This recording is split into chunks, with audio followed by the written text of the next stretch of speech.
1996년 9월 18일 새벽 1시 30분경 모두가 깊은 잠에 빠져있던 그 시각, 강원도 강릉시 안인진리 해변의 도로는 정막 그 자체였습니다.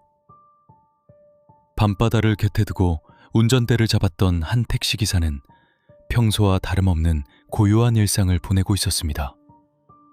하지만 그의 시선이 어두운 해안가로 향한 순간 평온했던 일상은 산산조각 났습니다. 거센 파도가 일렁이는 바다 한가운데 거대한 쇳덩어리 하나가 기이한 각도로 좌초되어 있었기 때문입니다. 그것은 암초도 흔한 어선도 아니었습니다. 달빛조차 스며들지 않는 검은 바다 위로 솟아오른 기괴한 형상. 길이 35m, 무게 320톤에 달하는 상어급 잠수함. 그것은 절대 이곳에 있어서는 안 돼 북한의 무장 잠수함이었습니다. 이 작은 목격담 하나는 곧 대한민국 현대사에서 가장 길고 잔혹했던 49일간의 추적극을 알리는 서막이 됩니다. 이 사건의 숨겨진 진실을 끝까지 따라가고 싶다면 지금 구독과 알림 설정을 해주시고 듣고 싶은 다음 사건을 댓글로 남겨주세요. 사건의 발단은 지극히 우연한 목격에서 비롯되었습니다. 당시 택시기사 이진규, 가명씨는 안인진리 해안도로를 따라 운행하던 중 바다 쪽에서 들려오는 기계음과 함께 희미한 물체를 발견했습니다. 처음에는 그저 바위에 걸린 대형 그물이나 폭풍 후에 표류하는 폐선박쯤으로 생각했습니다. 하지만 차량의 속도를 줄이고 창문을 내려 자세히 들여다본 순간 그의 등줄기에 서늘한 땀이 흘러내렸습니다. 바다 한가운데 덩그러니 놓인 쇳덩어리 위로 누군가 랜턴을 켜고 은밀하게 움직이는 듯한 불빛이 포착된 것입니다. 직감적으로 뇌리를 스친 불길한 예감. 그는 즉시 인근 강동파출소로 차를 돌려 자신이 목격한 믿기 힘든 사실을 신고했습니다.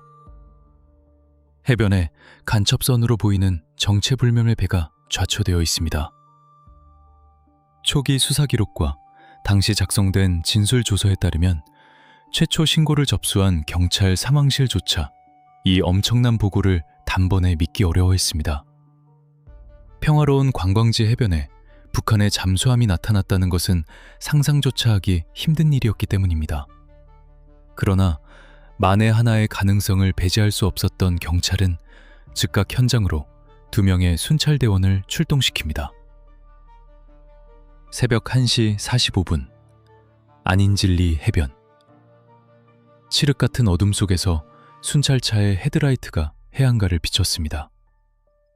경찰관들이 차에서 내려 차가운 바람이 부는 해변으로 조심스럽게 접근했을 때 파도 소리 사이로 정체를 알 수 없는 금속성 마찰음이 확연하게 들려왔습니다. 서치라이트를 바다 쪽으로 향하자 안개 낀 해수면 위로 서서히 그 실체가 드러났습니다. 매끈하게 뻗은 검은색 원통형 산체, 그리고 그 위로 불길하게 솟아오른 잔망경. 그것은 의심할 여지 없는 군용 잠수함이었습니다. 현장에 도착한 경찰관들은 즉시 무전기를 들었습니다. 떨리는 목소리로 상급부대에 긴급 파전을 보낸 순간 강릉 일대의 모든 경찰망과 군 통신망은 일순간에 얼어붙었습니다. 평범한 해안가 마을이 순식간에 국가 안보의 최전선이자 전시 상황으로 뒤바뀌는 찰나였습니다. 새벽 2시 10분, 해안 경계를 담당하던 군 병력이 긴급 투입되었습니다. 중무장한 군인들이 해변을 에워싸고 다중의 통제선을 구축하기 시작했습니다. 군사 전문가들과 정보 장교들이 현장에 도착해 망원경과 야간 투시경으로 좌초된 물체를 정밀 분석했습니다. 식별 결과 해당 함정은 북한의 상어급 잠수함으로 공식 확인되었습니다. 주로 특수요원들의 침투와 해안 정찰을 목적으로 설계된 소음이 적고 은밀한 기동이 가능한 특수 목적의 함정. 그런데 이상한 점이 있었습니다. 잠수함은 해안에서 불과 20여 미터 떨어진 암초에 단단히 걸려 거센 파도에 의해 좌우로 위태롭게 흔들리고 있었습니다. 잠수함의 상단의 치는 굳게 닫혀 있었고 갑판 위에는 아무런 움직임도 관찰되지 않았습니다. 내부에 여전히 무장한 승조원들이 남아있는 것인지 아니면 이미 어둠을 틈타 모두 빠져나간 것인지 알 수 없는 숨막히는 대치 상황이 이어졌습니다. 그는 조명탄을 연이어 쏘아 올리며 함정 내부의 반응을 살폈지만 잠수함은 마치 버려진 유령선처럼 죽은 듯이 고요했습니다. 진짜 공포는 바다가 아닌 육지에서 시작되었습니다.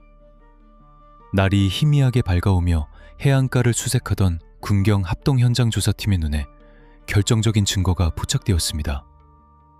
젖은 모래사장 위로 선명하게 찍힌 수많은 발자국들이었습니다. 바다의 파도 경계선에서 시작된 이 발자국들은 해안도로를 가로질러 험준한 상악지대인 괴방산 쪽으로 곧장 향하고 있었습니다. 군 과학수사대와 정보부대의 현장 프로파일링이 즉각 실시되었습니다. 발자국의 보폭, 지면에 눌린 깊이, 그리고 이동 방향을 분석한 결과는 참담했습니다. 한두 명의 소수 인원이 아니었습니다. 규격화된 군화를 신은 수십 명의 성인 남성들이 고도로 훈련된 전술적 대형을 유지하며 신속하게 이동한 흔적이 역력했습니다. 발자국이 이어진 경로 주변으로는 그들이 해안에 상륙한 직후 버리고 간 것으로 추정되는 물품들이 곳곳에 널브러져 있었습니다.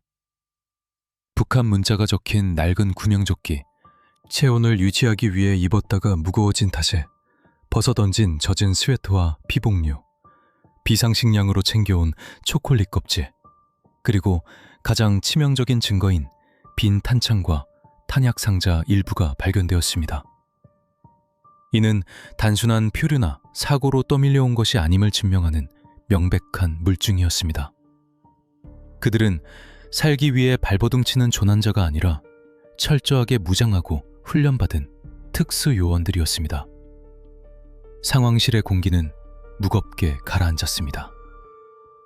수십 명의 무장 병력이 이미 대한민국의 영토 깊숙이 침투했다는 사실이 공식적으로 확인되는 순간이었습니다. 그들은 지금 어디로 향하고 있는가? 그들의 최종 목적지는 어디인가? 그리고 지휘관들을 가장 괴롭힌 질문, 그들은 도대체 정확히 몇 명인가? 지휘관들의 머릿속에 수많은 변수와 최악의 시나리오가 스쳐 지나갔습니다. 상어급 잠수함의 규모와 재원으로 미루어 볼 때 기본 승조원과 특수부대원을 포함하여 최소 20명에서 25명 이상의 인원이 탑승했을 것으로 추정되었습니다. 그들은 야간 산악지형을 완벽하게 숙지하고 이동할 수 있으며 은폐와 엄폐, 그리고 치명적인 생존 전술에 능통한 인간 병기들이었습니다. 민가와 인접한 강릉의 야산으로 숨어든 대규모 무장병력. 이는 강릉 시민들의 생명은 물론 인근 군사기지와 국가 주요 시설이 직접적인 위협에 노출되었음을 의미했습니다. 초기 대응의 혼란스럽고 긴박한 상황 속에서도 군과 경찰은 철저한 수사 원칙에 따라 신속하게 다음 단계를 준비해야만 했습니다. 현장에 남겨진 유류품들을 투명한 증거물 봉투에 담아 지문과 DNA를 확보하기 위한 감식을 의뢰하고 발자국의 패턴을 사진과 석고 모형으로 남기며 그들의 예상 도주 경로를 역추적하기 시작했습니다. 군사정보당국은 잠수함이 암초에 걸려 기동불능 상태에 빠지자 지휘관의 판단하에 승조원과 특수부대원들이 배를 포기하고 육로를 통한 북상을 선택했을 것이라는 분석을 내놓았습니다. 바다로 돌아갈 유일한 수단을 잃어버린 자들, 퇴로가 완전히 차단된 상태에서 훈련된 무장요원들이 극한의 생존 상황에 몰렸을 때 그들이 선택할 수 있는 행동 반경은 극히 폭력적이고 예측 불가능했습니다. 고요했던 강릉의 아침해가 완전히 떠올랐을 때 평화로웠던 해변은 겹겹이 쳐진 폴리스 라인과 쉴 새 없이 오가는 군용 차량, 그리고 상공을 선회하는 정찰 헬기의 굉음으로 가득 찼습니다. 아침 뉴스를 통해 긴급 속보가 전국으로 쏟아지기 시작했고 시민들은 텔레비전 화면 너머로 전해지는 믿을 수 없는 현실에 경악했습니다. 불과 몇 시간 전까지만 해도 상상조차 할 수 없었던 예. 우리 집 뒷산에, 내가 매일 걷던 산책로에 정체를 알 수 없는 북한의 무장 세력이 숨어 있다는 공포가 온 강원도를 집어삼키고 있었습니다. 바다 한가운데 버려진 거대한 320톤의 쇳덩어리, 그리고 숲속으로 흔적도 없이 사라진 수십 개의 발자국. 이 기괴하고도 소름 끼치는 현장은 앞으로 대한민국을 뒤흔들 잔혹하고 피비린내 나는 기록의 아주 작은 첫 페이지에 불과했습니다. 분명한 흔적은 남겼지만 실체는 전혀 보이지 않는 무장한 유령들과의 전쟁. 대한민국 군경의 모든 레이더와 수색망, 그리고 수만 명의 병력이 강원도의 험준한 산맥을 향해 총동원되기 시작했습니다. 이제 누구도 예상하지 못한 돌이킬 수 없는 추적의 시간이 다가오고 있었습니다. 1996년 9월 18일 오전, 잠수함과 수십 개의 젖은 발자국이 발견되었다는 현장 보고가 지휘계통을 타고 상급 부대로 타전되자마자 대한민국 군경 수뇌부의 대응은 기민하게 이루어졌습니다. 국방부는 즉각 최고 수준의 국지도갈 대비태세인 진돗개 하나를 강원도 전역과 동해안 일대에 발령했습니다. 평범한 수요일 아침을 맞이하려던 강릉 시내는 일순간에 거대한 군사작전 지역으로 돌변했습니다. 모든 주요 간선도로와 상간 교차로에는 모래주머니와 철조망으로 이루어진 임시 검문소가 설치되었고, 실탄을 장착한 병력들이 차량의 트렁크와 탑승자들의 신원을 일일이 확인하기 시작했습니다. 군용 트럭들이 쉴 새 없이 병력을 실어 날랐고, 하늘에는 정찰 헬기들이 굉음을 내며 낮게 비행했습니다. 무장 공비들이 육지로 스며들었다는 소식은 라디오와 TV 특보를 통해 실시간으로 타전되며 전국을 충격과 공포로 몰아넣었습니다. 하지만 화려하고 거대한 포위망의 이면에서 작전을 통제하는 합동지휘소 내부의 공기는 살얼음판을 걷는 듯 위태로웠습니다. 지휘관들을 짓누르는 가장 큰 압박은 바로 초기 정보의 절대적 부재였습니다. 군 수사관들과 정보 장교들이 현장에서 수집된 유류품을 바탕으로 프로파일링을 시도했지만 도주한 적들의 정확한 규모, 소지한 무기의 종류, 그리고 그들이 노리는 1차 목표가 무엇인지 확정할 수 있는 객관적 데이터가 턱없이 부족했습니다. 산악지대의 지형지물은 험준했고 짙은 안개마저 끼어 있어 항공 정찰조차 제 기능을 발휘하기 어려웠습니다. 우리는 지금 누구를 쫓고 있는가? 적의 실체를 파악하지 못한 채 수만 명의 병력을 험준한 산맥으로 투입하는 것은 거대한 맹수 앞을 가린 채 허공에 칼을 휘두르는 것과 같은 위험천만한 도박이었습니다. 시간과의 피말리는 싸움이 계속되던 그날 오후 4시 30분경, 팽팽했던 대치 국면에 결정적인 균열을 일으킨 것은 다름 아닌 인근 마을을 순찰 중이던 경찰과 한 시민의 예리한 관찰력이었습니다. 강동면 동인병원 인근의 농장 주변, 땀에 흠뻑 젖은 채 불안한 시선으로 주위를 살피던 낯선 남성이 한 농부의 눈에 포착된 것입니다. 농부의 신속하고 침착한 제보를 접수한 강릉경찰서 소속 2명의 경찰관은 즉각 현장으로 은밀히 출동했습니다. 경찰관들이 조심스럽게 접근하며 관찰한 남성의 모습은 수상한 그 자체였습니다. 비에 젖은 듯 축축한 청바지와 흑투성이인 상의, 그리고 규격화되지 않은 허름한 복장. 하지만 그의 걷는 자세, 주변의 지형지물을 은폐물 삼아 이동하는 습관, 그리고 사주를 경계하는 날카로운 눈빛은 평범한 등산객이나 길을 잃은 행인의 것이 절대 아니었습니다. 제보 내용과 대상의 행동 패턴을 순식간에 분석한 경찰관들은 상대가 무기를 꺼내거나 치명적인 저항을 할 틈조차 주지 않고 기습적인 제압작전을 펼쳤습니다. 짧지만 강렬한 대치 끝에 남성은 수갑이 채워진 채 바닥에 엎드렸습니다. 총성 한 번 울리지 않은 완벽하고도 결정적인 체포였습니다. 체포된 남성의 입에서 튀어나온 첫마디는 짙은 이북 사투리였습니다. 현장 수사관들의 직감은 틀리지 않았습니다. 생포된 자의 이름은 이광수. 그는 해안가에 좌초된 바로 그 상어급 잠수함의 조타수였습니다. 경찰과 군 수사관들은 전율했습니다. 안개 속에 갇혀 한 치 앞도 내다볼 수 없었던 거대한 추적 작전의 실마리를 풀어줄 유일하고도 가장 강력한 스모킹건이 마침내 수사망 안으로 들어온 것입니다. 이광수는 삼엄한 경호 속에 즉시 군경합동신문조가 대기 중인 비밀 보안시설로 압송되었습니다. 취조실의 차가운 백열등 아래 의자에 묶인 이광수와 노련한 수사관들 사이에 숨막히는 심리전이 시작되었습니다. 초기 진술조서 작성 과정에서 이광수는 굳게 입을 다문 채 극도의 적대감과 경계심을 드러냈습니다. 특수훈련을 받은 요원 특유의 방어 기제가 작동한 것입니다.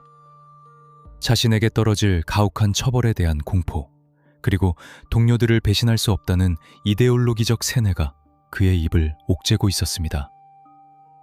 하지만 수사관들은 물리적이고 강압적인 방식 대신 고도의 심리적 압박과 회유를 교차하는 세련된 신문기법을 선택했습니다. 그들은 이광수가 처한 완벽한 고립 상태를 객관적인 사실을 통해 인지시켰습니다. 잠수함이 좌초되어 해안에 버려진 사진을 보여주고 해상으로 북상할 수 있는 모든 퇴로가 완전히 차단되었음을 논리적으로 설명했습니다. 무엇보다 그를 흔든 것은 험준한 산속에서 지휘관과 전투원들이 자신과 같은 비전투원인 조타수를 사실상 버려두고 도주했다는 뼈아픈 현실이었습니다. 수사관이 건넨 따뜻한 커피 한 잔과 담배 한 개비, 그리고 당신도 결국 소모품으로 버려진 것 아니냐는 날카로운 프로파일링적 접근은 극도의 긴장과 피로에 굶주려 있던 그의 심리적 방어벽에 미세하지만 치명적인 균열을 냈습니다. 침묵으로 일관하던 이광수의 떨리는 입술이 마침내 열렸습니다. 수사관들이 가장 먼저 던진 질문은 작전의 승패를 가를 핵심 정보 단 하나였습니다. 배 안에 도대체 몇 명이 타고 있었는가? 짧은 정적 끝에 이광수의 낮고 갈라진 목소리가 취재실의 무거운 공기를 갈랐습니다. 26명입니다.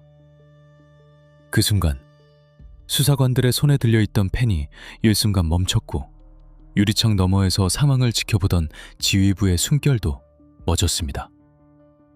5명 혹은 많아야 10명 내외일 것이라던 정보당국의 초기 예측과 희망 섞인 관측이 철저하게 산산조각 나는 순간이었습니다. 26명. 그것은 단순한 숫자가 아니었습니다. 정찰조, 전투원, 그리고 승조원으로 완벽하게 구성된 언제든 대규모 교정과 후방교란, 파괴 공작을 수행할 수 있는 독립된 하나의 특수부대가 강원도 한복판에 도사리고 있다는 의미였습니다. 더구나 이광수에 이어진 진술에 따르면 그들은 M16 소총, 수류탄, 기관총, 그리고 대전차 로켓으로 중무장한 상태였습니다. 이광수라는 귀중한 정보 자산을 확보함으로써 군경은 적의 정확한 규모와 무장 상태, 그리고 작전의 성격을 파악하는 데 성공했습니다. 작전 지도는 그의 진술을 바탕으로 완전히 새로 그려졌습니다. 하지만 지휘소 내부의 그 누구도 안도하지 못했습니다. 오히려 26명이라는 압도적인 숫자는 앞으로 벌어질 산악 추적 작전이 지금까지 대한민국이 겪어보지 못한 가장 험난하고 참혹한 전쟁이 될 것임을 예고하는 사형 선고와도 같았습니다. 이미 해는 뉘엿뉘엿 저물어 강릉의 험준한 산맥 위로 짙은 어둠이 다시 내려앉고 있었습니다. 수사망을 피해 산속 깊은 곳으로 스며든 25명의 무장 공비들. 그들은 완벽한 은폐물인 어둠 속에서 숨을 죽인 채 자신들을 옥죄어오는 수만 명의 포위망을 지켜보고 있었습니다.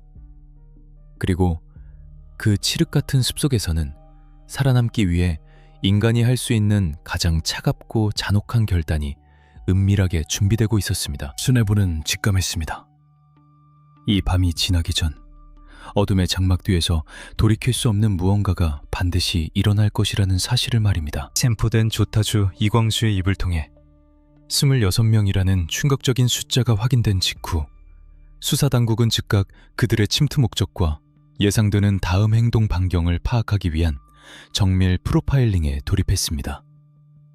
학동신문조와 정부당국이 압수된 유류품과 초기 진술조서를 교차 검증한 결과 이 거대한 쇳덩어리가 대한민국 영해의 깊숙한 곳까지 침투해야만 했던 은밀한 목적이 서서히 수면 위로 드러나기 시작했습니다. 그들의 핵심 임무는 단순한 무력 시위나 우발적인 표류가 아니었습니다.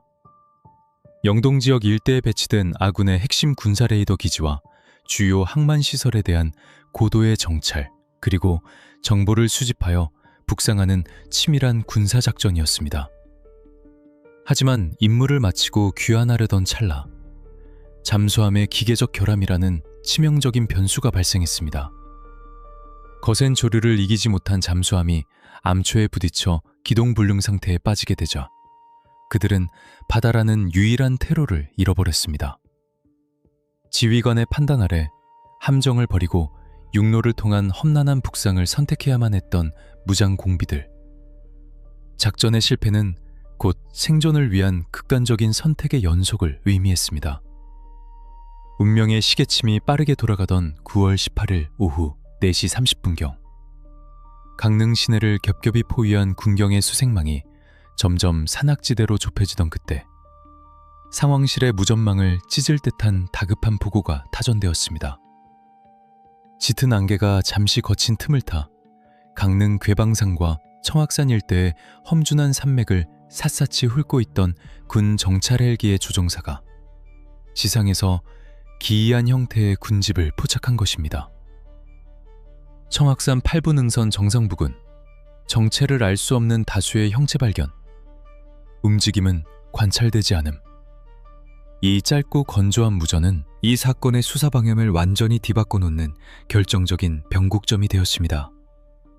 보고를 접수한 즉시 중무장한 특수부대원들과 군 현장 감식반 CSI미 무장 헬기를 통해 해당 지역 인근으로 신속하게 전개되었습니다. 수색대원들은 방아쇠에 손가락을 건 채 사주 경계를 유지하며 문제의 능선을 향해 1m씩 조심스럽게 접근했습니다. 적들의 기만 전술이거나 고도로 계획된 매복일 가능성을 철저하게 대비해야만 했습니다. 산속의 차가운 바람만이 나뭇잎을 스치는 팽팽한 긴장감 속에서 마침내 수색대원들의 시야에 정찰 헬기가 보고했던 그 형체들이 들어왔습니다. 그리고 현장에 도착한 대원들과 감식반의 눈앞에 펼쳐진 광경은 치열한 교전의 흔적이라기보다는 너무도 기괴하고 통제된 침묵의 공간에 가까웠습니다. 해발 300m 고지의 으슥한 숲을 사이 11명의 남성들이 일정한 간격을 두고 나란히 누워 있었습니다. 현장 감식반은 즉각 현장 보존을 지시하고 엄격한 통제선 안에서 법의학적 현장 프로파일링을 시작했습니다. 우리는 여기서 감식반이 작성한 초기 현장 조사 기록의 디테일에 주목할 필요가 있습니다. 일반적으로 쫓기는 도망자들이나 산악 전투 중 사망한 자들의 현장에는 불규칙한 혈흔, 주변 지형 지물의 파손 혹은 고통 속에서 몸부림친 흔적들이 남기 마련입니다. 하지만 청악산 능선에서 발견된 11구의 시신 주변은 지나칠 정도로 정돈되어 있었습니다. 법의학적 분석 결과는 수사관들의 등골을 더욱 서늘하게 만들었습니다. 발견된 11명 모두에게서 어떠한 물리적 저항이나 방어 흔적 단 하나도 발견되지 않았습니다. 누군가와 격투를 벌이거나 생존을 위해 도망치려 했던 동역학적 징후가 전무했던 것입니다. 게다가 그들의 손이나 주변에는 자신을 보호할 수 있는 최소한의 호신용 무기조차 쥐어져 있지 않았습니다. 가장 결정적인 증거는 시신들에 남겨진 치명적인 상흔의 위치였습니다. 11명 모두 약속이라도 한 듯 정확히 동일한 급소 부위에 단발의 치명상을 입고 생물학적 기능이 정지된 상태였습니다. 이는 무작위적인 총격전의 결과가 아니었습니다. 누군가에 의해 완벽하게 통제된 상태에서 극도로 차분하고 계획적인 방식으로 생명이 거두어졌음을 의미하는 명백한 법의학적 물증이었습니다. 도대체 왜 아군에 의해 아군이 희생되어야만 했을까? 합동조사반의 범죄심리분석관과 군사전술 전문가들은 이 미스터리한 현장을 두고 하나의 소름 끼치는 결론에 도달했습니다.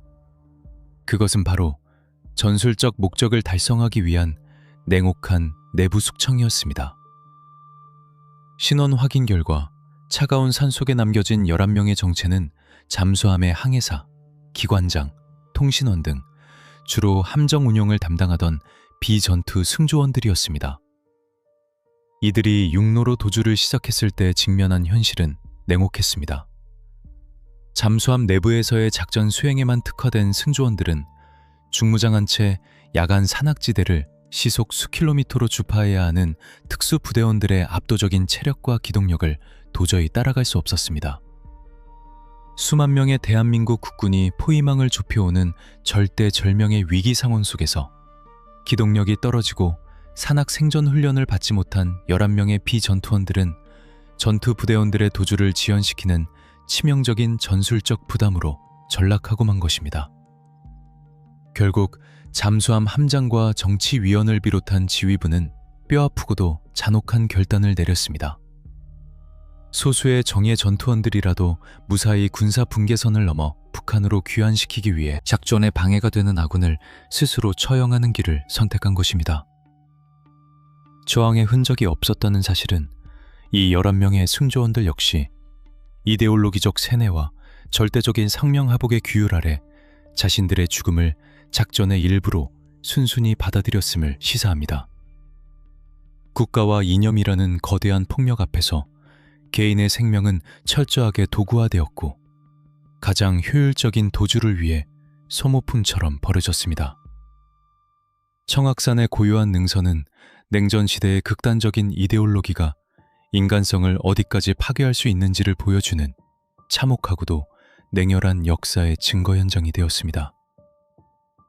11구의 시신이 군용 헬기에 실려 이송되는 동안 작전을 통제하는 합동지휘소의 공기는 이전과는 전혀 다른 종류의 묵직한 공포와 긴장감으로 짓눌렸습니다. 이광수의 진술로 확인된 총 침투 인원 26명, 그중 생포된 1명과 현장에서 숙청된 채 발견된 11명을 제외하면 이제 험준한 강원도의 산맥 속으로 모습을 감춘 인원은 정확히 14명이었습니다. 숫자는 절반으로 줄어들었지만 지휘관들의 표정은 오히려 더욱 어두워졌습니다. 살아남은 14명의 면면 때문이었습니다. 그들은 작전의 실패를 덮기 위해 어제의 동료를 향해 망설임 없이 방아쇠를 당길 수 있는 피도 눈물도 없는 자들이었습니다. 거추장스러운 짐을 모두 덜어낸 채 오직 생존과 살상, 그리고 돌파에만 목적을 둔 고도의 훈련을 받은 정예 특수전투원들. 지휘부는 직감했습니다. 이제부터 시작될 추적은 단순한 잔당소탕이 아니라는 것을 말입니다. 자신의 목숨조차 기꺼이 내던질 준비가 되어 있으며 인간이 가진 모든 감정을 통제할 수 있는 14명의 보이지 않는 유령들과의 진짜 전쟁. 그 피말리는 살얼음판 위로 대한민국 전체가 서서히 끌려 들어가고 있었습니다. 청악산 능선에서 발견된 11구의 시신은 수사를 지휘하는 수뇌부에 엄청난 전술적 충격을 안겨주었습니다. 생포된 이광수의 진술로 확인된 총 침투 인원 26명 중 처형된 11명과 생포된 1명을 제외하면 이제 강원도의 험준한 산맥 속으로 자취를 감춘 인원은 정확히 14명이었습니다. 지휘부는 직감했습니다.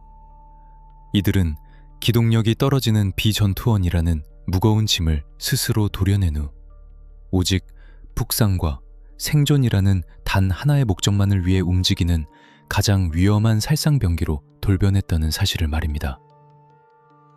작전의 양상은 이제 완전히 달라졌습니다. 쫓는 자와 쫓기는 자의 단순한 추격전이 아니라 고도로 훈련된 소수 정예 특수부대원들과 이들을 겹겹이 에워싼 수만 명의 대한민국 정규군이 벌이는 치열한 전술적 두뇌 싸움이자 피말리는 체력전으로 돌입한 것입니다.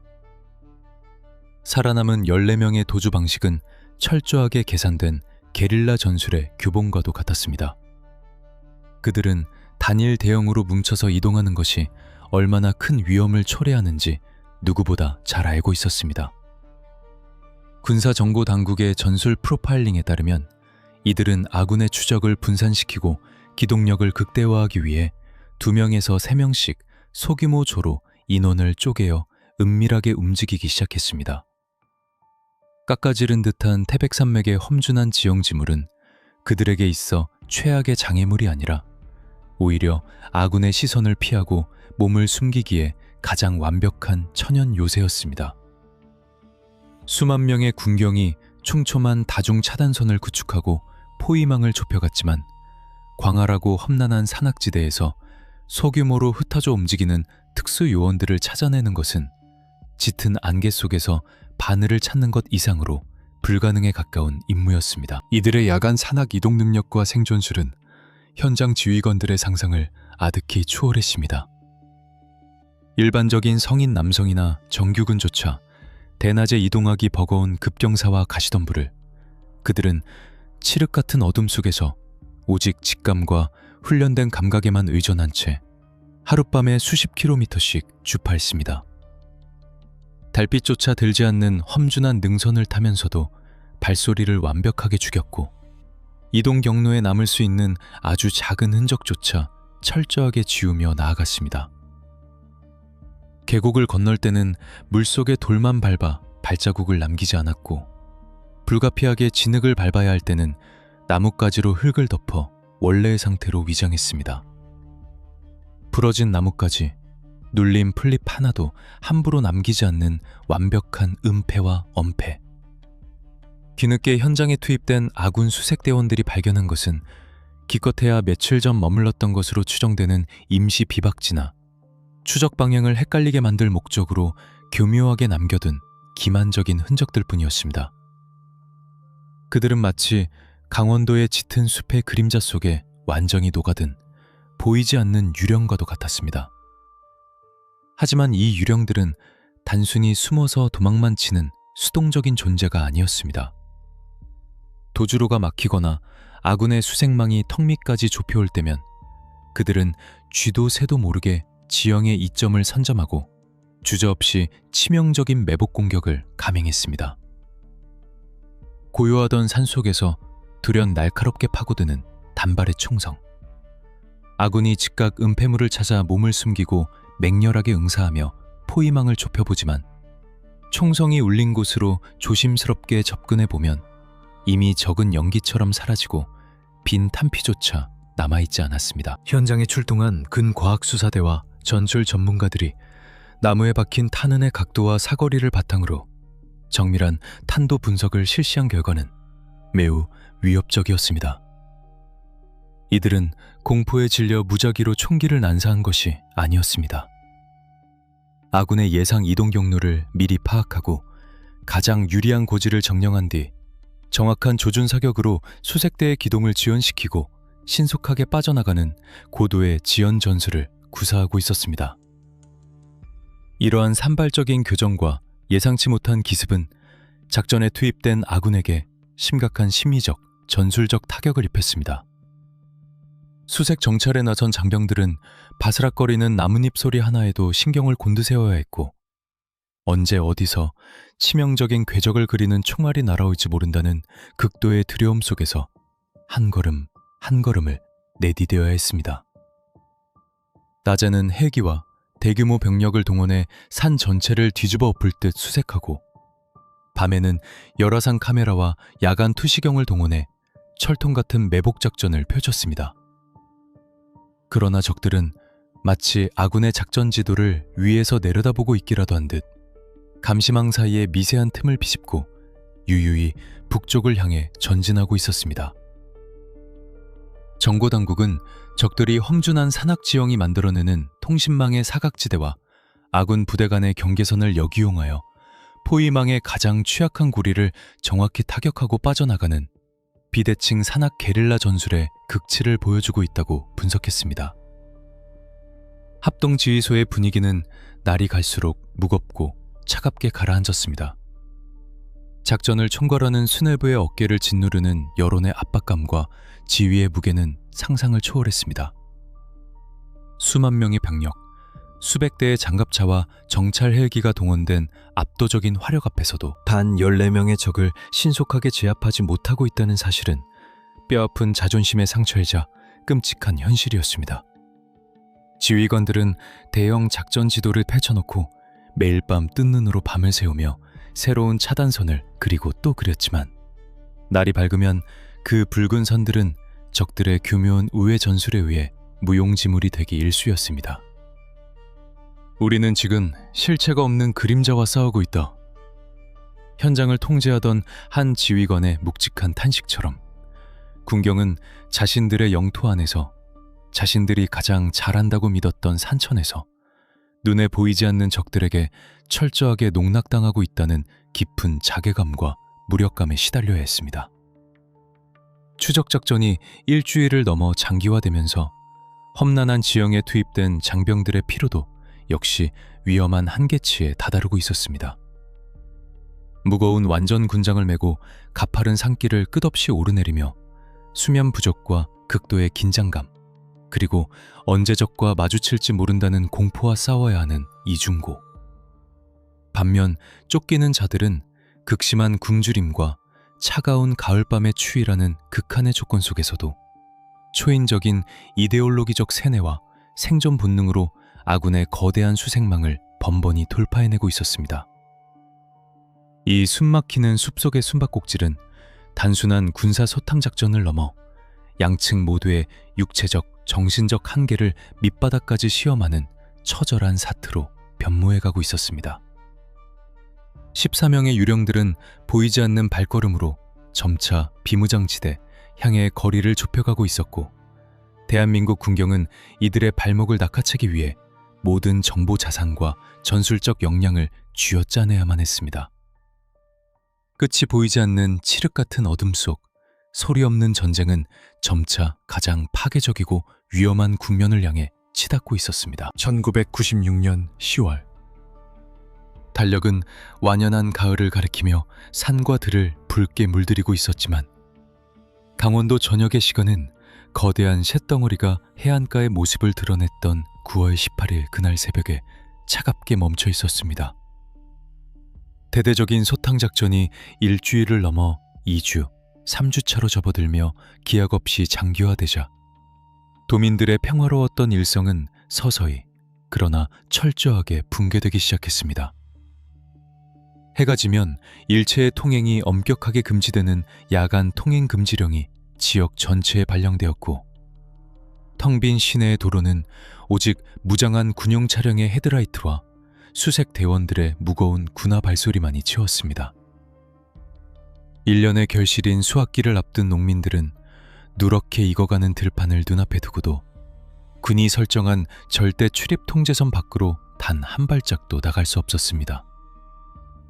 아이들의 맑은 웃음소리로 가득해야 할 초등학교 운동장에는 흙먼지를 날리는 장갑차와 짙은 녹색의 임시 전술 지휘소가 들어섰습니다.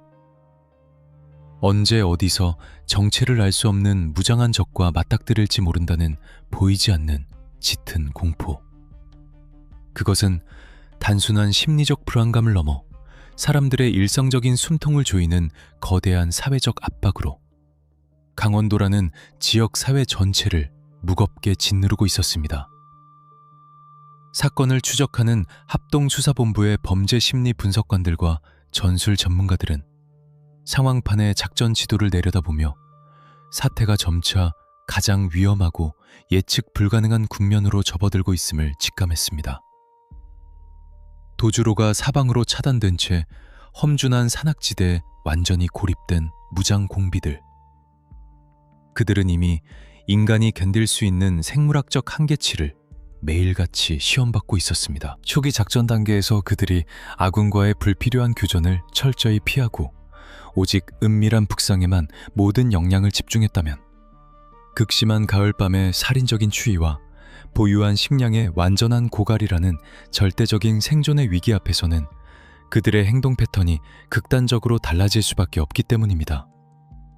수사관들은 이들이 굶주림을 해결하고 생존을 연장하기 위해 점차 민가 인근으로 내려오거나 물자를 강제로 확보할 목적으로 극도로 폭력적이고 무자비한 성향을 표출할 것이라는 뼈아픈 프로파일링 분석 결과를 지휘부에 긴급 보고했습니다.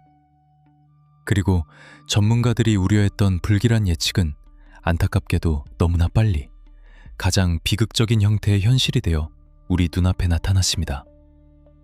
10월 초 산속으로 가을 송이버섯을 채취하러 나섰던 평범한 민간인들이 해가 저물도록 가족의 품으로 돌아오지 못하는 실종 사건이 연이어 발생했습니다. 불길한 예감 속에 실종 신고를 접수한 군경 합동수색대가 인근 야산을 샅샅이 수색한 끝에 인적이 드문 으슥한 계곡 인근에서 싸늘한 주검으로 변해버린 민간인들을 차례로 발견했습니다. 현장에 투입된 군 과학수사대와 법의학 감식반이 작성한 사건 현장 조사 보고서는 당시에 참혹했던 상황을 극도로 건조하고 객관적인 수사 용어로 서술하고 있습니다. 피해자들의 신체에는 물리적으로 저항할 틈조차 주지 않고 순식간에 급소를 제압당한 흔적이 역력함. 또한 현장 감식 결과 피해자들이 소지하고 있던 심량 일부와 체온을 유지할 수 있는 방한용 의복, 그리고 신발 등이 강제로 탈취된 상태임. 이는 우발적인 조우로 인한 단순한 충돌이나 정당방위 성격의 살상이 결코 아니었습니다. 고도로 훈련된 적들은 오직 자신들의 생존 시간을 단 하루라도 더 연장하기 위해 아무런 방어 능력이 없고 무장조차 하지 않은 선량한 민간인들을 철저하게 표적으로 삼아 사냥한 것입니다.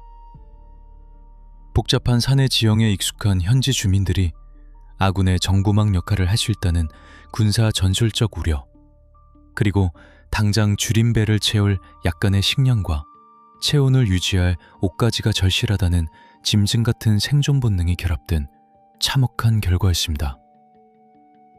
어둠 속에 숨어 쫓기던 도주자들은 이제 단순한 군사적 위협 대상을 넘어 무고한 민간인의 생명을 직접적으로 유린하고 물건을 강탈하는 흉악한 강력 범죄자의 잔혹한 민낯을 여과 없이 드러내고 있었습니다. 하지만 비극적인 피해는 힘없는 민간인에게만 국한되지 않았습니다. 험준한 작전 지역 내에서 야간 경계 근무 중 몸을 녹일 땔감을 구하기 위해 방어선 밖으로 잠시 이동했던 아군 병사들마저 숲속에 도사리고 있던 적들의 기습적인 공격에 목숨을 잃는 희생양이 되었습니다. 사후 감식 결과와 정밀한 현장 프로파일링 조사에 따르면 적들은 총성을 최소화하여 아군 본대에 자신들의 위치가 발각되는 것을 철저히 막기 위해 소리 없이 은밀하게 접근하여 단숨에 대상의 숨통을 끊어놓는 치명적인 근접 살상 전술을 사용했습니다. 수뇌부를 더욱 경악하고 분노하게 만든 것은 희생된 장병들의 군복 일부가 벗겨져 적들에게 탈취되었다는 참담한 사실이었습니다. 탈취된 아군의 전투복.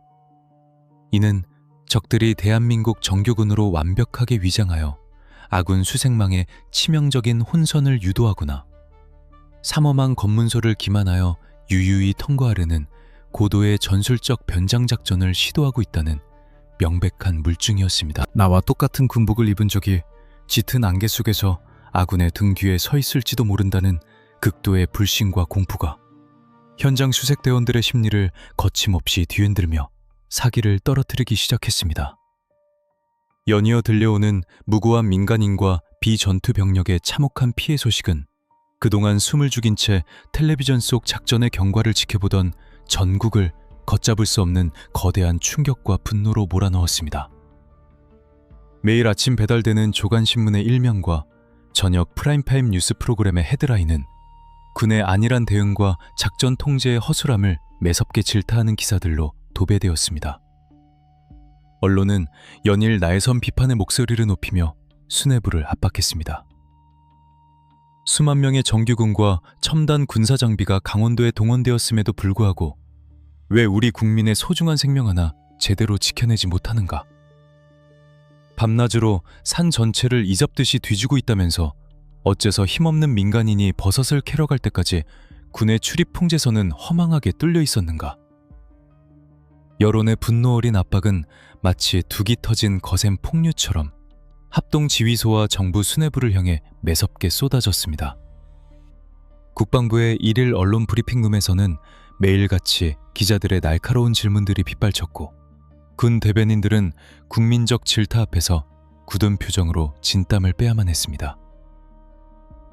초기 작전 단계에서의 기선 제압 실패, 지휘계통 간의 치명적인 정보 공유 혼선, 그리고 거미줄처럼 촘촘하다며 장담했던 다중 차단선이 어이없이 뚫리면서 발생한 무고한 국민들의 피흘림.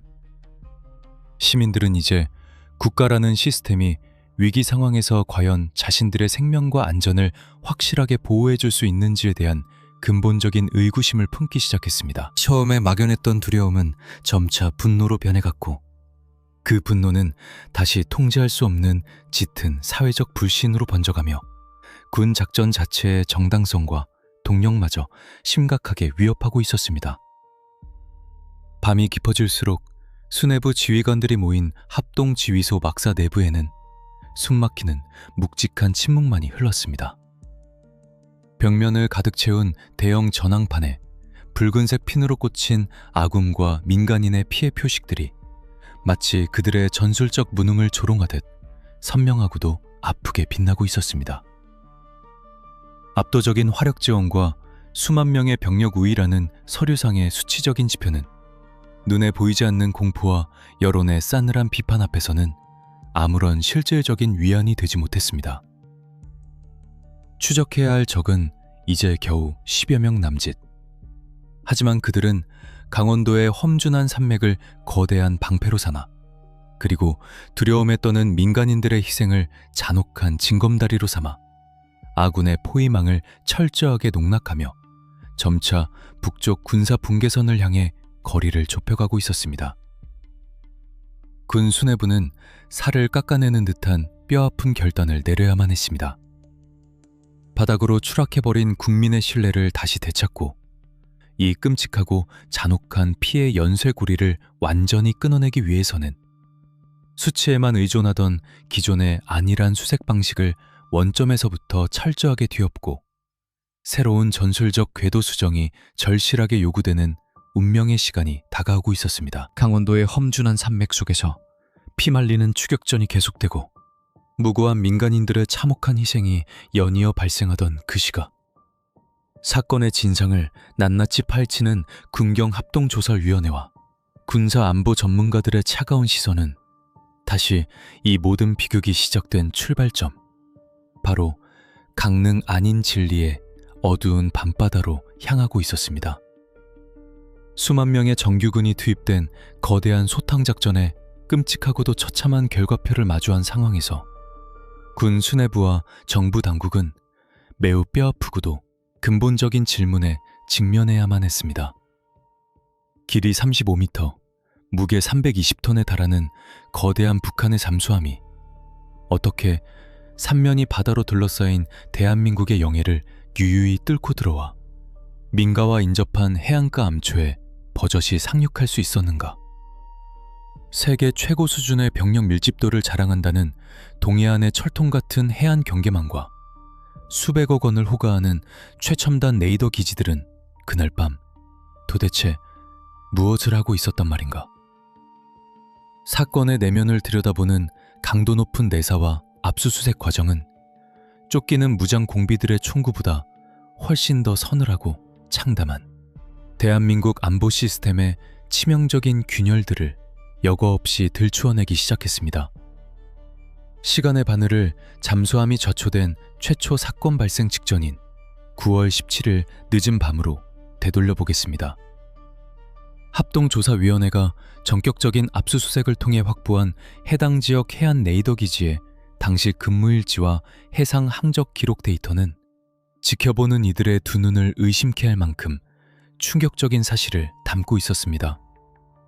무장 병력을 가득 태운 잠수함이 강릉 앞바다의 거센 조류를 뚫고 은밀하게 접근하던 그 시각, 아군의 레이더망과 해안 감시 장비들이 완전히 눈을 감고 있었던 것은 아니었습니다. 차갑게 빛나는 레이더 화면상에는 분명히 정체를 알 수 없는 미확인 물체의 이동 항적이 여러 차례에 걸쳐 선명하게 포착되고 있었습니다.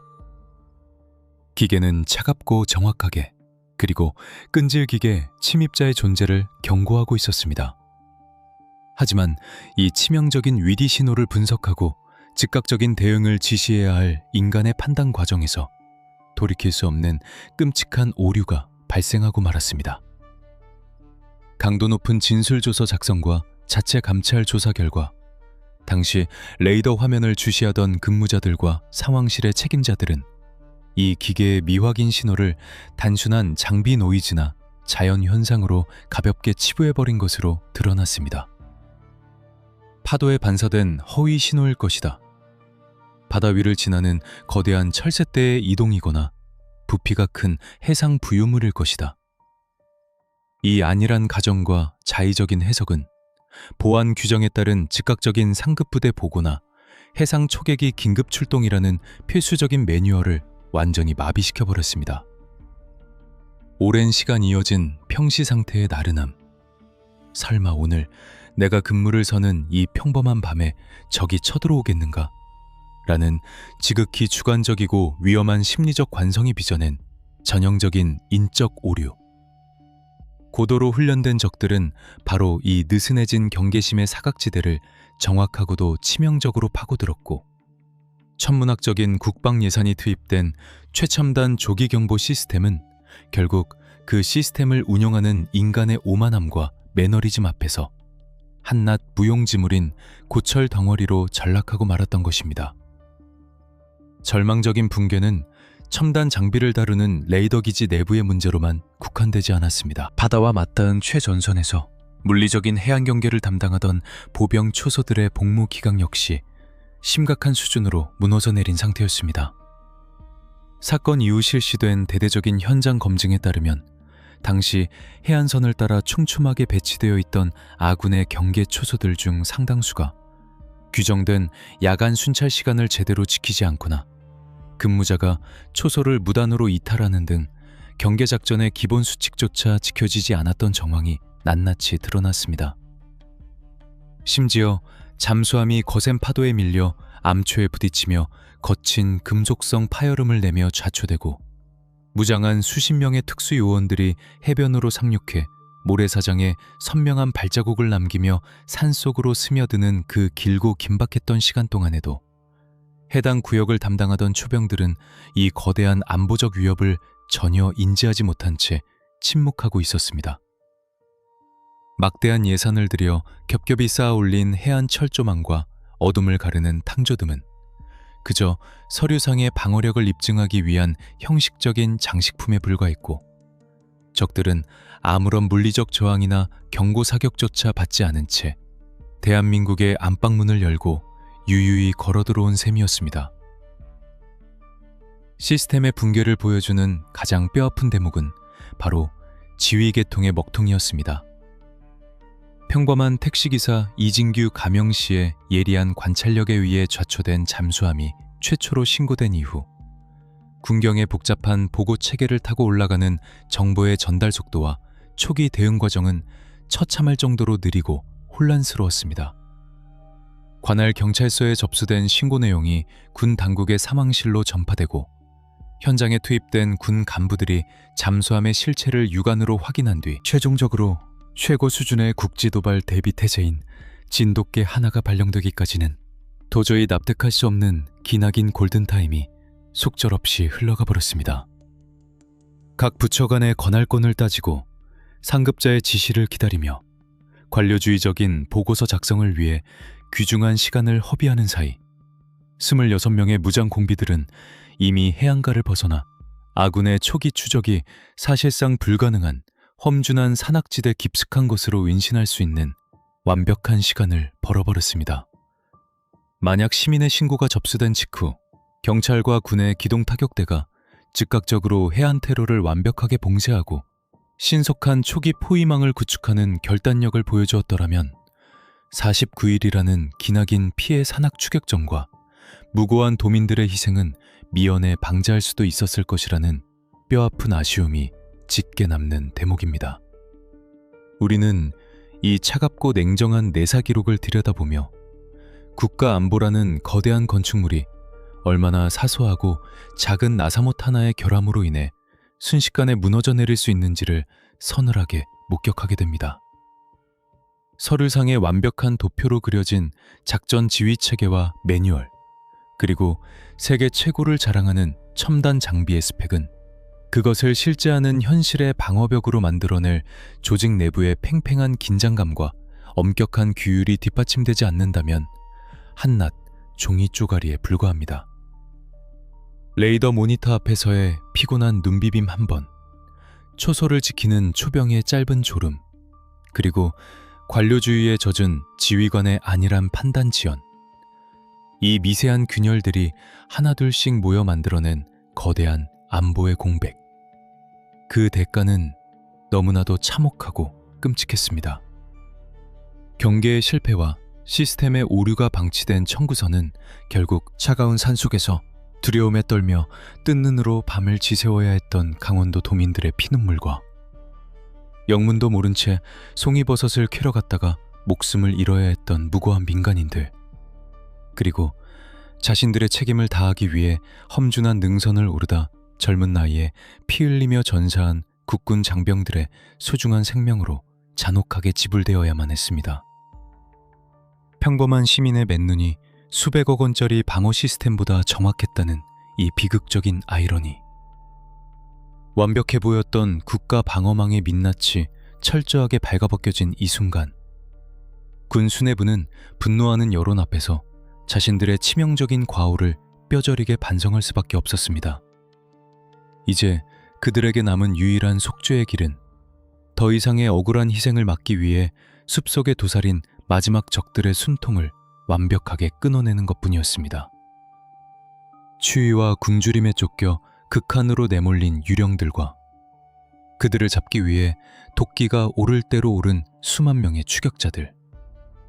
그 끝을 알 수 없는 잔혹한 사륙전의 무대는 이제 동해안을 떠나 대한민국에서 가장 깊고 험준한 산맥인 인제 일대의 차가운 겨울 초입을 향해 서서히 그러나 치명적으로 이동하고 있었습니다. 1996년 11월, 강원도의 험준한 산맥에는 어느덧 살을 내듯 차가운 초겨울의 바람이 매섭게 몰아치고 있었습니다. 무더웠던 늦여름 해안가에서 시작된 이 잔혹하고 기나긴 추적극은 산의 색깔이 붉게 물들었다가 다시 앙상하고 마른 나뭇가지가 적나라하게 드러날 때까지 끝날 기미를 보이지 않았습니다. 49일이라는 피말리는 시간이 흐르는 동안 수만 명의 대한민국 군경은 극도의 피로와 고도의 심리적 압박감 속에서 사투를 벌이고 있었습니다. 하지만 쫓기는 자들 역시 인간의 생물학적 한계를 아득히 초월한 상태였습니다. 초기 26명이었던 무장 공비들은 교전과 도주, 그리고 참혹한 내부 숙청을 거치며 이제 단 2명의 정예 특수 요원만이 살아남아 짙은 숲의 그림자 속에 숨어 있었습니다. 그들은 아군의 촘촘한 다중 포위망과 끈질긴 수색을 기적적으로 뚫고 대한민국 영토의 가장 깊숙한 곳을 지나 점차 최북단으로 그 은밀한 발걸음을 옮기고 있었습니다. 합동지휘소의 대형 작전 지도 위 붉은색 핀이 가리키는 마지막 타겟의 예상 도주 경로는 점차 강원도 인제군 일대로 좁혀지고 있었습니다. 인제, 그곳은 군사분계선 DMZ과 불과 지척의 거리에 맞닿아 있는 대한민국의 최전방이자 이 거대한 소탕작전의 절대적인 마지노선이었습니다. 만약 이 2명의 무장 공비가 아군의 최종 방어선을 뚫고 살아서 북한으로 귀환하는 데 성공한다면 그것은 지난 49일간 치러야 했던 수많은 무고한 민간인들과 국군 장병들의 희생을 완벽하게 헛수고로 만들어버리는 최악의 군사적, 정치적 참사로 기록될 것이 자명했습니다. 군 수뇌부는 배수의 진을 쳤습니다. 인제 일대 모든 산악도로와 계곡, 그리고 짐승들만이 다니는 이름 없는 오솔길까지 완벽하게 틀어막는 역사상 유례를 찾아볼 수 없는 가장 조밀하고 철통 같은 최후의 거물망이 인제의 차가운 겨울숲을 향해 겹겹이 처지기 시작했습니다. 11월 초, 끝이 보이지 않던 짙은 안개 속의 추격전에 마침내 판도를 뒤바꿀 결정적인 균열이 생기기 시작했습니다. 아무런 흔적도 남기지 않을 것 같았던 유령들의 발자취가 인제군 북면 연화동 일대의 험준한 야산에서 아군 전문 수색대와 현장 감식반의 예리한 시선에 연이어 포착된 것입니다. 그들이 찾아낸 단서들은 결코 눈에 띄는 거창한 것들이 아니었습니다. 사람의 허리 높이에서 부자연스럽게 꺾여나간 마른 나뭇가지 하나, 바위 표면에 덮인 이끼가 군화 밑창에 의해 미세하게 지지겨진 자국, 그리고 야간의 추위를 피하기 위해 낙엽을 긁어모아 만든 아주 작은 임시 비박지의 흔적들이었습니다. 평범한 사람의 눈에는 그저 자연의 일부로 보일 법한 이 미세한 현장 증거들은 훈련된 전술 전문가들과 프로파일러들에게는 도주자들의 현재 상태와 이동 방향을 정확하게 알려주는 명백한 법의학적 나침반이 되었습니다. 현장 프로파일링을 통해 분석된 2명의 생존자 상태는 이미 벼랑 끝에 몰린 야수와도 같았습니다. 극심한 영양실조와 수면 부족, 그리고 영하로 떨어지는 야간의 산속 추위로 인해 그들의 체력은 바닥을 드러내고 있었습니다. 발걸음의 보폭은 눈에 띄게 좁아져 있었고 은폐와 엄폐의 질 역시 초기 작전 단계에 비해 현저하게 떨어져 있었습니다. 하지만 군사 전문가들은 지휘부에 매우 강력하고 차가운 경고를 덧붙였습니다. 육체적 기능이 마비되어 갈수록 그들의 심리적 방어 기제와 공격성은 최고조에 달해 있을 것이다. 생존에 대한 이성적인 판단보다는 아군에게 최대의 타격을 입히고 동반산화하겠다는 극단적인 결사항전의 태세를 갖추고 있을 확률이 매우 높다. 이는 마지막 남은 2명의 적이 자신들의 목숨을 담보로 가장 치명적이고 파괴적인 전술을 구사할 준비가 되어 있다는 섬뜩한 분석이었습니다. 11월 4일 오후, 수집된 모든 정보 자산과 흔적 추적 결과를 종합한 합동지휘소는 인제군 북면 연화동의 험준한 계곡 일대를 최종 타격 지점으로 확정했습니다. 특수전 사령부 소속의 최정예 요원들과 산악전투에 특화된 수색대대 병력들이 신속하고 은밀하게 해당 지역으로 전개되었습니다. 헬기 레페를 통해 고지대를 선점한 아군은 적들이 아래에서 위로 올라올 수 있는 모든 예상 기동로를 원천적으로 차단했습니다. 계곡의 하단부부터 능선 정상까지 개미 한 마리조차 빠져나갈 수 없는 3중, 4중의 입체적인 전술적 포위망이 밤샘 작업 끝에 완벽하게 구축되었습니다. 차가운 겨울비가 내리는 칠흑 같은 어둠 속에서 아군 병력은 숨소리조차 죽인 채 방아쇠에 손가락을 걸고 밤이 새기를 기다렸습니다. 49일간 이어져 온 피의 연쇄 고리를 완전히 끊어낼 운명의 순간이 초읽기에 들어갔습니다. 그리고 마침내 11월 5일 새벽, 짙게 깔려있던 어둠이 서서히 걷히고 희미한 여명이 인제의 차가운 능선을 따라 밝아오던 무렵이었습니다. 겹겹이 쳐진 아군의 매복선 안으로 낙엽을 밟는 거친 발소리와 함께 2명의 형체가 모습을 드러냈습니다. 찢어지고 흙투성이가 된 군복, 깊게 패인 얼굴과 형형하게 번뜩이는 2눈. 대한민국을 공포에 떨게 했던 상어급 잠수함의 마지막 생존자들. 바로 정찰조원 2명이 아군의 조준경 안으로 정확하게 들어온 것입니다. 그들은 본능적으로 자신들이 완벽한 도간에 든 쥐가 되었음을 직감한 듯 걸음을 멈추고 주변의 지형지물을 향해 재빠르게 몸을 숨겼습니다. 아군은 즉각 조명탄을 쏘아 올려 현장을 대낮처럼 밝히고 완벽한 엄호 사격 태세를 갖춘 상태에서 작전 매뉴얼에 따른 최후의 절차를 진행했습니다. 산속의 무거운 고요를 깨고 확성기를 통한 거대한 투항 공고 방송이 계곡 전체에 메아리 쳤습니다. 당신들은 완전히 포위되었다. 저항을 멈추고 무기를 버린 채 양손을 들고 앞으로 나오라. 생명은 보장하겠다. 이는 불필요한 아군의 희생을 막고 사태를 종결짓기 위한 최후의 통첩이었습니다. 하지만 차가운 계곡 너머로 돌아온 대답은 투항의 목소리가 아니었습니다. 짧은 정적을 깨고 아군의 방어선을 향해 날아든 날카로운 파열음. 그것은 자신들의 운명을 체념한 자들이 내뿜는 마지막 저항이자 치명적인 공격의 시작이었습니다. 지휘관의 단호한 사격 명령이 떨어짐과 동시에 연화동 계곡은 순식간에 맹렬한 굉음과 짙은 화약 연기로 뒤덮였습니다. 도주로가 완전히 차단된 상태에서 벌어진 최후의 교전은 짧지만 극도로 치열하게 전개되었습니다. 아군은 압도적인 화력과 전술적 우위를 바탕으로 적들이 은폐한 구역을 향해 정확하고 치명적인 타격을 가했습니다. 극한의 상황에서도 고도의 훈련된 반격 전술을 시도하던 2명의 무장공비는 결국 아군의 촘촘한 방어망을 뚫지 못한 채 차가운 인제의 흙바닥 위로 쓰러졌습니다. 수십일간 대한민국 전체를 유령처럼 떠돌며 공포에 몰아넣었던 그들의 물리적 기동이 마침내 영원히 정지되는 순간이었습니다. 자욱했던 화약 용기가 차가운 아침바람에 서서히 흩어지고 산속에 다시 무거운 정막이 내려앉았습니다. 방탄조끼와 전술 장비로 중무장한 군 감식반이 조심스럽게 폴리스 라인을 치고 현장으로 접근했습니다.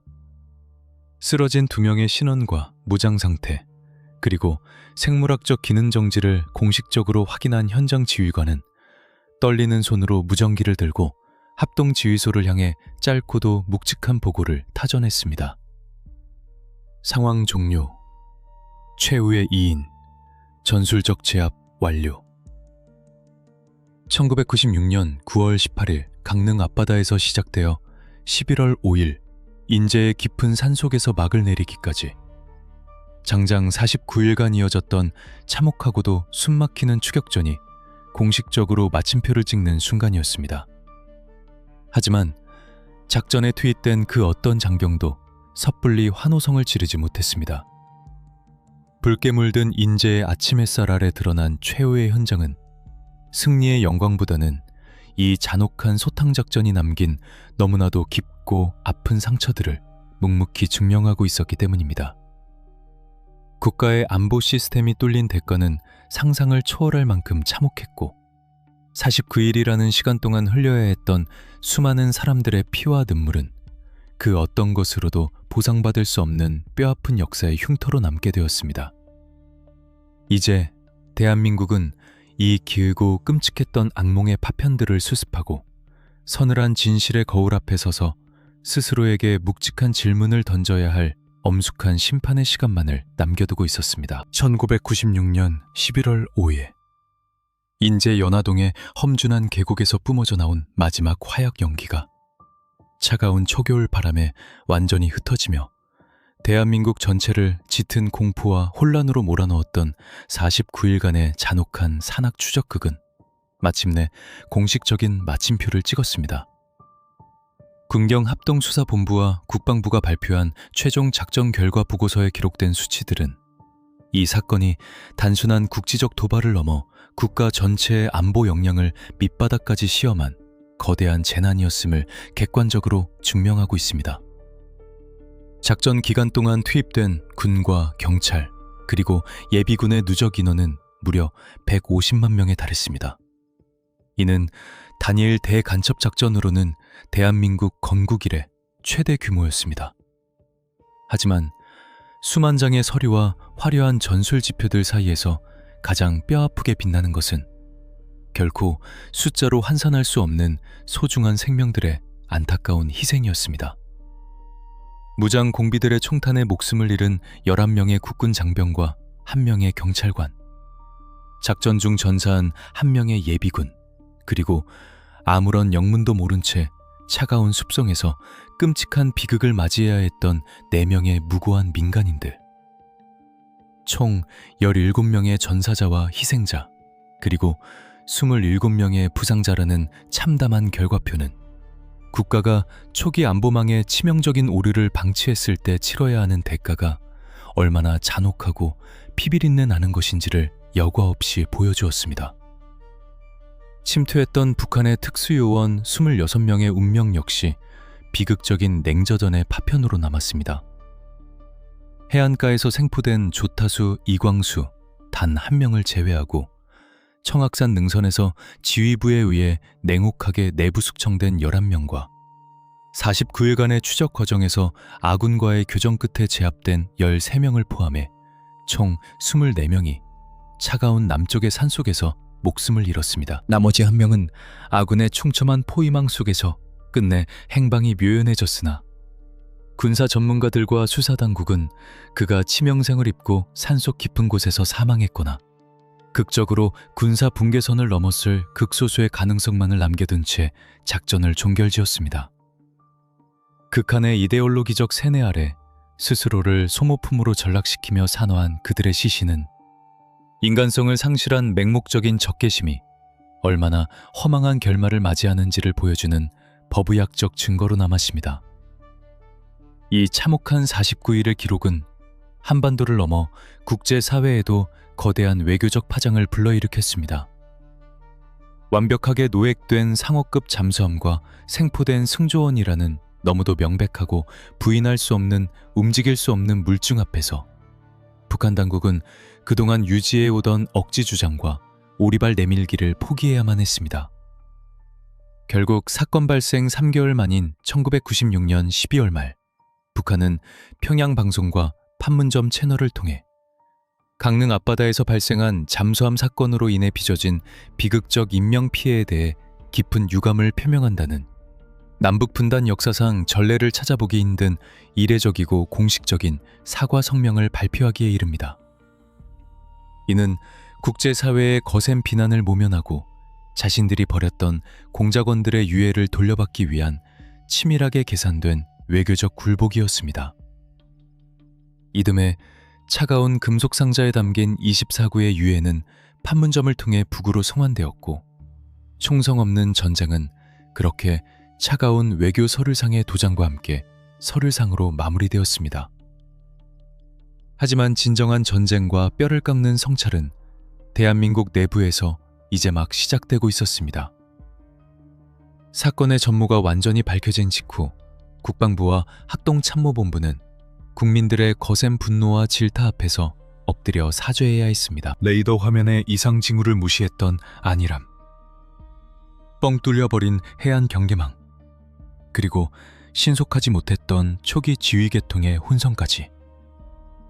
서류상의 완벽함 뒤에 숨겨져 있던 시스템의 치명적인 붕괴에 대해 군 당국은 작전 지휘 라인에 있던 장성급을 포함한 수십 명의 지휘관들과 관련자들을 대대적으로 문책하고 중징계를 내렸습니다. 이는 단순한 꼬리 자르기식 처벌이 아니었습니다. 소 잃고 외양간을 고치는 뼈아픈 과정이었지만 그는 이 사건을 계기로 동해안 전역의 낡은 해안 감시 레이더를 최신형으로 전면 교체하고 어둠 속에서도 적의 체온을 감지할 수 있는 열상 감시 장비 키오디글레 해안 초소마다 촘촘하게 전진 배치했습니다. 또한 각 부대 간의 복잡했던 보고 체계를 일원화하여 초기 상황의 곡척을 지르고로 일원화하여 단정호된 것입니다. 또한 각 부대 간의 복잡했던 보고 체계를 이면 그곰 한집하죠. 초기 상황 하짐인데 전진 보고 정한지를 복구하 촘촘하게 전진 배치했습니다. 또한 각 부대 간의 복잡했던 보고 체계를 일원화와 단진 배치했습니다. 또한 각 부대 간의 복잡했던 보고 체계를 일원화하여 초기 상황의 고척을 주르고로 청점하게 전진 배치했습니다. 독이 초가는 간지를 한지를 것입니다. 정진 배치. 또한 이를 충영거도 보든을 충공 잠진 배치했습니다. 또한 각 부대 간의 복잡했던 보고 체계를 일원화와 전진 배치했습니다.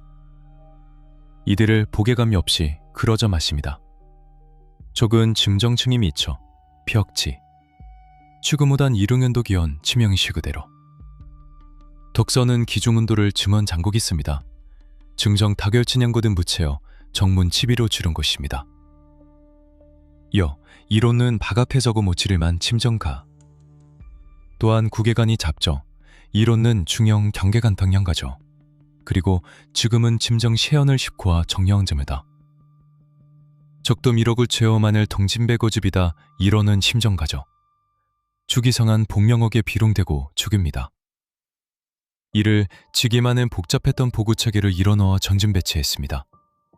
주기만 종신망도 봉계 굴어져 마여 전진 개체했습니다.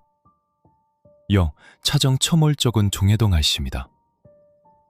북에 간 상수를 거기를 한 집안이었고 적에만 동계고 못한 침정가죠. 적의 주엉금 청심이 없게야 다 정문지감 중중가죠. 주기만 증정 충정가정 정진 배치했습니다. 이런전 저러이며코는 보기감이 없이 덕전은 짐정 창심이다. 종증정 짐정 청짐 개체. 조정가를 지근에 봄이치만 닭정인데 지건조를 봉일보들부를 덜 쳐보게 준비단에 중침이 심하다. 도기만 지금은 도를 지금부두입니다. 지금들을 지금둔 청심이다. 청정가직을 들한전부들 동해안 전역에 낡은 해안 감시 레이더를 최신형으로 전면 교체하고 어둠 속에서도 적의 체온을 감지할 수 있는 열상 감시 장비 티오딜레 해안 초소마다 촘촘하게 전진 배치했습니다. 또한 각 부대가 내 복잡했던 보구 체계를 일어놓아 줍니다. 또한 각 부대 간의 복잡했던 보구 체계를 일어놓아 전진 배치했습니다. 또한 박 부대 간의 복잡했던 보구 체계를 일어놓아 전진 배치했습니다. 또한 부대 간의 보개 체계로 하짐이다 극을 촘촘하게 전진 배치했습니다. 도가무등 지비노 모디 보계담인데 덩진 배치했습니다. 또한 부대 간의 복잡했던 보구 체계를 일어넣어 전진 배치했습니다. 이러는 보기간 봉위포득을 적이 작절이 목입참아 부대간은 지금은 남접 있습니다. 구리간은 적이 마친 묻은 부들 추기성하다가 저구들을 촘촘하게 점진 배쳐 차구군반 지금은 다정가조 보기포독을 보그 적에 이 동해안 전역에 낡은 해안 감시 레이더를 최신형으로 전진 배치했습니다. 간에 복잡했던 보고 체계를 일어넣하여 초기 상황 발생 시 최전방의 말단 초병에서부터 합참의 지휘부까지 단 몇 분 안에 정보가 도달할 수 있는 고속 상황 전파 체계를 새롭게 구축했습니다. 17명의 숭고한 피와 맞바꾼 이 철저한 시스템의 개조는 오늘날 대한민국 국군의 조기 경보망을 세계 최고 수준으로 끌어올리는 가장 쓰라리지만 결정적인 밑거름이 되었습니다. 시간은 무심히 흘러 강원도를 핏빛 공포로 물들였던 1996년의 서늘했던 가을은 이제 과거의 낡은 진술조서와 빛바랜 신문기사 속에 갇힌 역사의 한 페이지가 되었습니다. 오늘날 강릉 정동진의 해안가를 따라 굽이친 도로를 달리다 보면 푸른 바다를 등지고 육지 위에 거대하게 전시된 하나의 구조물을 마주하게 됩니다. 바로 강릉 통일공원에 안치된 그날 밤의 320톤짜리 3억급 잠수함입니다. 붉은 녹이 슬어가는 차가운 철제 선체. 그 비좁고 어두컴컴한 내부로 직접 걸어 들어간 관람객들은 26명의 무장 공비들이 숨죽여 가쁜 숨을 몰아쉬었을 압도적인 폐소 공포증과 매캐한 쇳내를 온몸으로 체감하게 됩니다. 무기를 내려놓은 이 거대한 쇳덩어리는 더 이상 살상병기가 아닙니다. 그것은 평화라는 이름의 얇은 얼음판 위를 걷고 있는 한반도의 현실을 보여주는 가장 차가운 증거물이자 안보에 대한 우리의 안일함이 언제든 참혹한 대가로 돌아올 수 있음을 경고하는 침묵의 목격자로 그 자리에 영원히 멈춰 서 있습니다. 사건 현장에 남겨진 지문과 혈흔은 비바람에 씻겨 사라지고 처절했던 추격전의 무대였던 능선에는 다시 평화로운 계절의 변화만이 반복되고 있습니다. 하지만 이 49일간의 추적극이 우리에게 남긴 서늘한 경종만큼은 결코 풍화되지 말아야 합니다. 완벽해 보이는 국가의 방어망과 최첨단 안보 시스템 역시 결국 그것을 운영하는 사람의 흔들리지 않는 경계심과 투철한 책임감이 뒷받침되지 않는다면 한낱 모래성에 불과하다는 뼈아픈 진리. 1996년 강릉 무장공비 침투 사건은 우리가 매일 아침 맞이하는 이 평범하고 고요한 일상이 얼마나 많은 이름 모를 희생과 긴장 위에 위태롭게 세워져 있는지를 증명하는 가장 냉혹한 범죄 및 전술 프로파일링 보고서로 남을 것입니다. 진실은 때로 우리가 외면하고 싶은 가장 불편하고 차가운 얼굴로 나타납니다. 하지만 그 차가운 진실을 똑바로 마주하고 기록할 때만이 우리는 다시는 같은 비극을 반복하지 않을 수 있습니다. 이 사건의 숨겨진 진실을 끝까지 함께 추적해 주셔서 감사합니다. 역사의 이면에 감춰진 냉혹한 사실들을 계속해서 따라가고 싶다면 지금 구독과 알림 설정을 해주시고 여러분이 듣고 싶은 다음 사건을 댓글로 남겨주세요.